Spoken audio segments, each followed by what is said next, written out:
अगर आप रास्ते पर चलते हुए एक सोने का सिक्का देखें, क्या आप उसे उठाएंगे? क्या यही होता है लकी होना? गौतम बुद्ध ने एक दिन इसी सवाल पर ऐसा जवाब दिया, जिसने राजा की और पूरी दुनिया की सोच बदल दी। इस कहानी का नाम है बुद्ध और लकी पैसा। यह केवल किस्मत और पैसे की बात नहीं करती, बल्कि एक गहरा जीवन सत्य बताती है कि धन क्या वाकई किस्मत से आता है, या फिर कर्म, समझ और निर्णय से। आज की इस कहानी में आपको मिलेगा एक ऐसा जवाब जो आपके सोचने का नजरिया ही बदल देगा। एक दिन राजा बिंबिसार बुद्ध के पास पहुंचे। वो उदास थे और बोले, भगवान, मैं बहुत असमंजस में हूं। मैंने देखा है कि कुछ लोग बिना मेहनत के भी धनवान बन जाते हैं और कुछ पूरी जिंदगी मेहनत करके भी गरीब ही रह जाते हैं। क्या ये सब किस्मत की बात है?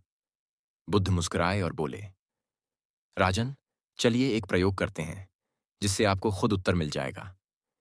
उन्होंने राजा को एक चमचमाता हुआ सोने का सिक्का दिया और कहा, इसे शहर के बीचों बीच रास्ते पर रख दो और छिप कर देखो, कौन इसे देखता है, कौन उठाता है और कौन अनदेखा करता है।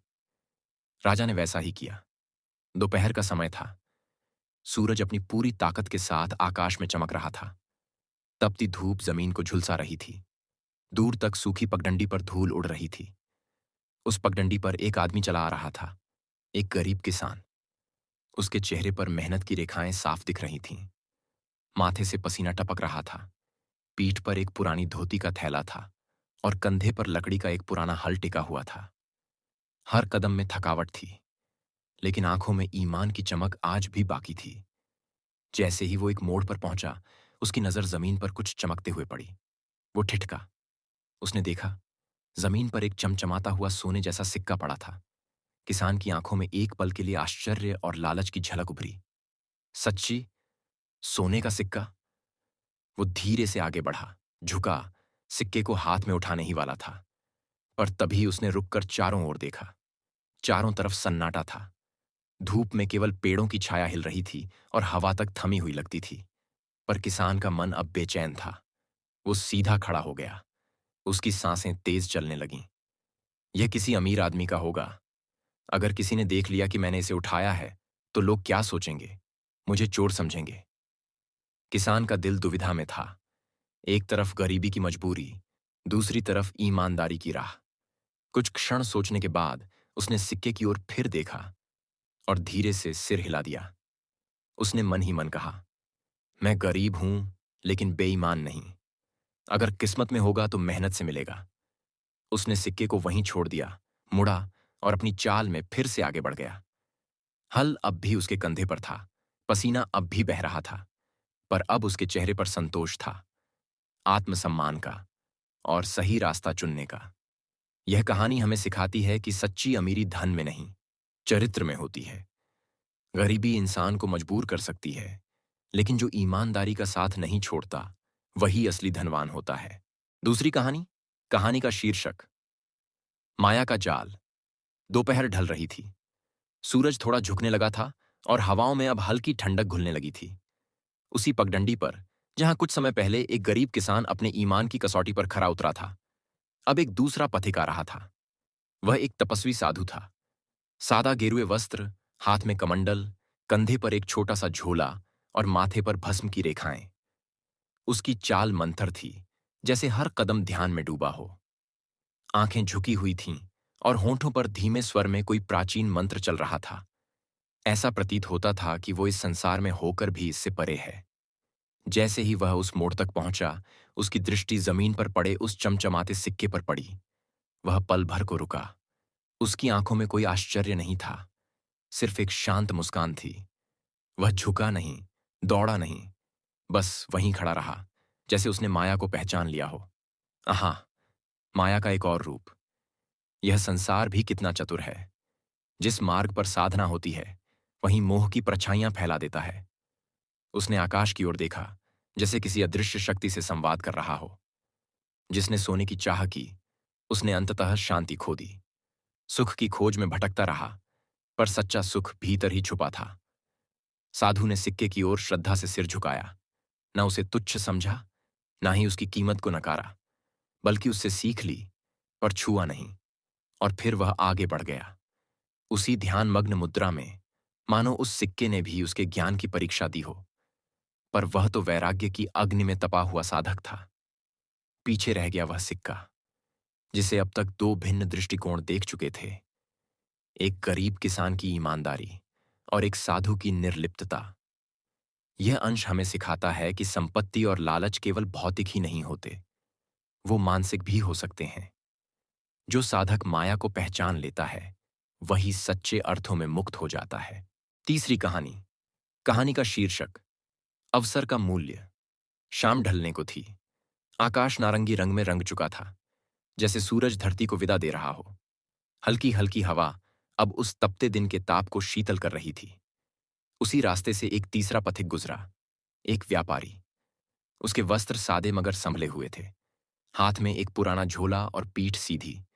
चेहरे पर थकान थी, पर आंखों में एक अजीब सी चमक थी, विचारशीलता की, चालाकी की और अनुभव की। वो चलता हुआ आगे बढ़ रहा था कि अचानक उसकी नजर जमीन पर पड़ी एक चमचमाते सिक्के पर गई। वो वहीं रुक गया। ना आश्चर्य, ना डर, बस एक स्वाभाविक निरीक्षण।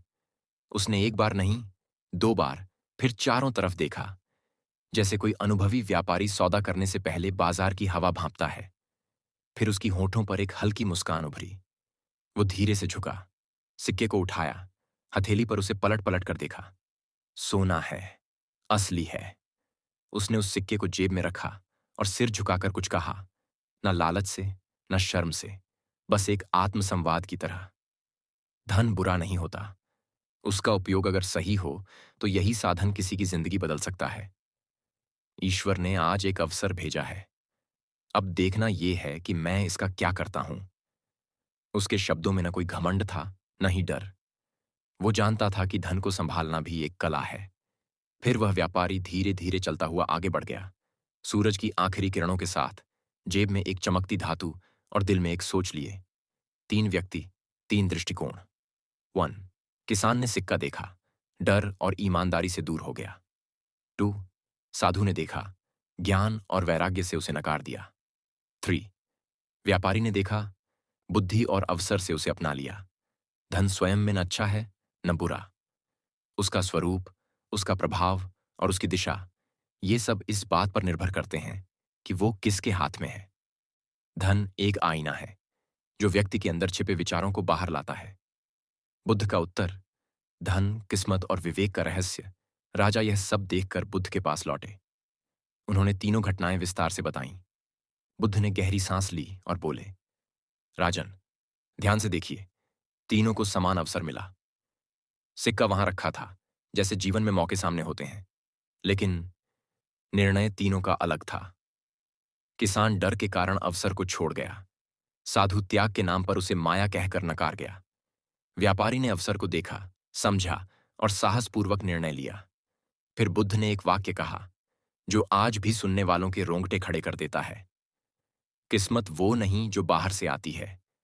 किस्मत वो है जो अवसर को देखकर निर्णय लेने की शक्ति देती है। सिक्का लकी नहीं था। लकी वो था जिसने उसे देखा, समझा और अपनाया। बुद्ध बोले, जो देख लेता है वही बदल देता है। राजन, ये संसार उसी के लिए बदलता है जो आंखें खोलकर देखना सीख लेता है। बहुत से लोग जीवन भर अवसरों के ऊपर से गुजरते हैं, लेकिन उन्हें समझ ही नहीं पाते। कई बार भाग्य आपके सामने खड़ा होता है, एक सिक्के की तरह, एक छोटे से इशारे की तरह, और हम या तो डर जाते हैं या अनदेखा कर देते हैं। बुद्ध की वाणी, तीन शक्तियां जो धन लाती हैं। बुद्ध ने कहा, धन जीवन में तीन शक्तियों से आता है। एक साहस, करेज, जो डर के बावजूद कदम उठाता है। दो विवेक, विजडम, जो सही गलत की पहचान रखता है। तीन दृष्टि, विजन, जो आम चीजों में भी अवसर देखता है। बुद्ध का सवाल, आप कौन हैं? बुद्ध ने राजा की ओर देखा और मुस्कुराकर पूछा, राजन, अब आप बताइए, अगर वो सिक्का आपके सामने होता, तो क्या आप उसे उठाते? या आप भी डरते? या त्याग की बात कहकर निकल जाते? यह प्रश्न सिर्फ आपसे नहीं, इस दुनिया के हर इंसान से है। जीवन बार बार हमें सिक्के देता है। अब वो लकी है या नहीं, ये इस पर निर्भर करता है कि हम क्या करते हैं। सत्य का दर्पण, एक कड़वा सच। कई लोग पूरी जिंदगी सिर्फ इस इंतजार में निकाल देते हैं कि कभी कोई लकी मौका आएगा। पर वो कभी खुद को तैयार नहीं करते कि जब मौका आए तो पकड़ कैसे पाएंगे। और तब वो किस्मत को दोष देते हैं, जबकि दोष अपनी ही अज्ञानता का होता है। सबसे अमीर इंसान कौन? बुद्ध ने अंत में कहा, सबसे अमीर वो नहीं जिसके पास सबसे ज्यादा धन है, बल्कि वो है जो सबसे जल्दी अवसर को पहचान लेता है और उसे कर्तव्य में बदल देता है।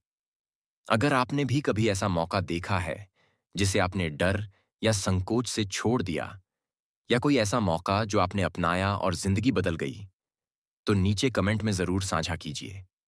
और अगर आप चाहते हैं बुद्ध की ऐसी गहराई भरी और जीवन बदलने वाली कहानियां सुनते रहना, तो चैनल को सब्सक्राइब कीजिए, बेल आइकन दबाइए और इस वीडियो को अपने दोस्तों और परिवार के साथ शेयर कीजिए, क्योंकि एक सही कहानी आपकी सोच, आपकी किस्मत और आपका भविष्य सब बदल सकती है।